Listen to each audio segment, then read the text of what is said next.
नमस्कार, times of Swaraj में आप सबों का स्वागत है और मैं हूं संतोष सिंह। और अतुल बाबू, जरा इनकी भी सुनिए। बहुत समस्या है आपके विभाग से जुड़ा हुआ, मतलब आपके आयोग से।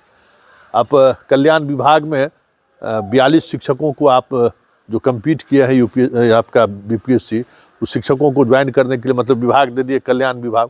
अब कल्याण विभाग में उम्र को लेकर समस्या खड़ी हो गई है कि हम 40 वर्ष से ज़्यादा लोगों को लेंगे नहीं। वो आपके आयोग के दफ्तर में चक्कर लगा रहे हैं, तो कह रहे हैं कि पोर्टल पर आप कंप्लेन कीजिए। अरे पोर्टल पर तो वो कंप्लेन करेगा ना भाई कि जिसमें रिजल्ट को लेकर कोई गड़बड़ी हुई है। जो ऑलरेडी जिसको आपने पास कर दिया है, जिसको आपने विभाग प्रतिनियुक्त कर दिया है कि आपकी पोस्टिंग कल्याण विभाग में होगी, तो भाई अब वहाँ कल्याण विभाग में जा रहा है, वहाँ कोई ले ही नहीं रहा है। वहाँ उम्र की बात आ रही है, कई तरह की चीज़ें सामने आनी शुरू हो गई है। वो उनका कहना है कि हम ले ही नहीं सकते हैं। तो ये जो इस वजह से जो छात्र परेशान है, उसका कोई समाधान निकलना चाहिए। और हमें लगता है कि आयोग को भी पहल करना चाहिए और समान प्रशासन विभाग को भी इस पर पहल करनी चाहिए कि आखिर ये हो क्यों रहा है। एक तो बड़ी समस्या ये है।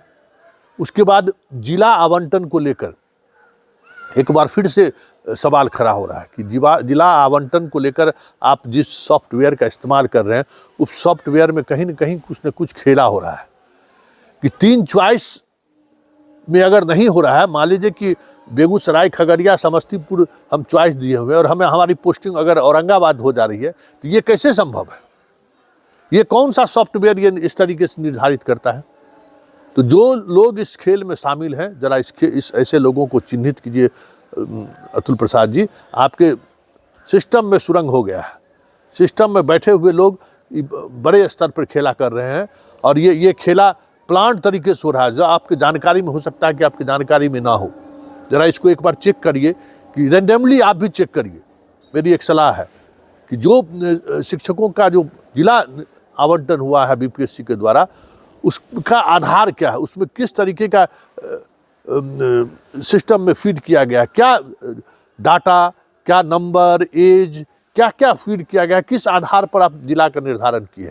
जो आपने एक बनाया होगा ना कि हम इस आधार पर कंप्यूटर को फीड करेंगे और उसी आधार पर आप पोस्टिंग करेंगे, तो हमारी एक गुजारिश है कि आप उसको जांच कीजिए। यही जिद पाठक जी भी पकड़े हुए थे, लेकिन जब पाठक जी को हम कहे कि रेंडमाइजेशन में आपका जो जिला का पदाधिकारी है वो 50-50 हज़ार रुपया लेके गांव में पोस्टिंग कर दिया है, तो शुरुआती दौर में इन्होंने लगा ही नहीं। लेकिन अब इनको समझ में आया और उनको महसूस हुआ कि हाँ, संतोष जी सही कह रहे हैं। तो अब सिस्टम बदले, डीएम को अब नोडल अधिकारी घोषित करें कि डीएम के माध्यम से सब कुछ होगा। इसीलिए हम आपको बार बार कह रहे हैं कि द्वितीय चरण की परीक्षा का रिजल्ट भी निकाल गया, सब कुछ हो गया है, लेकिन एक बार जाँच कर लीजिए कि कौन आपके आयोग में बैठकर ये खेला कर रहा है। कहीं कि क्योंकि बड़े स्तर पर खेला होने की चर्चा है, एकदम सरेआम चर्चा है।